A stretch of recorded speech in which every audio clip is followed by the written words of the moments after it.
बिस्मिल्लाहिर्रहमानिर्रहीम। इय्याका नअबुदु व इय्याका नस्तईन।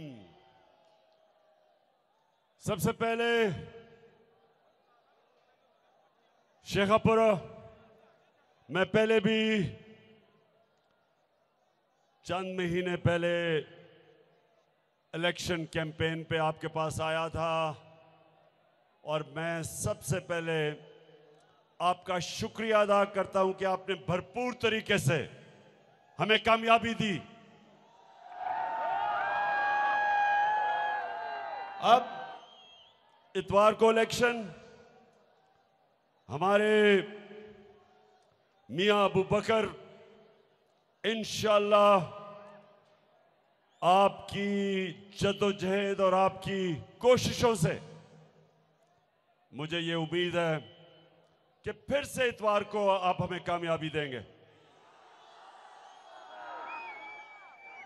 अब शेखपुरा अभी नहीं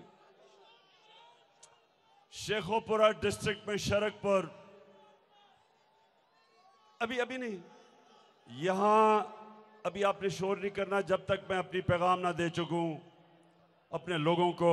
और मैं आप खास तौर पे अपनी बहनों को यहां खुशामदीद कहता हूं और आपको आपकी शिरकत पे इस जलसे में खराज तहसीन आपको पेश करता हूं। अच्छा शेखपुरा शरकपुर, सबसे पहले आपने इस चीज को समझना है कि ये अब इलेक्शन नहीं है,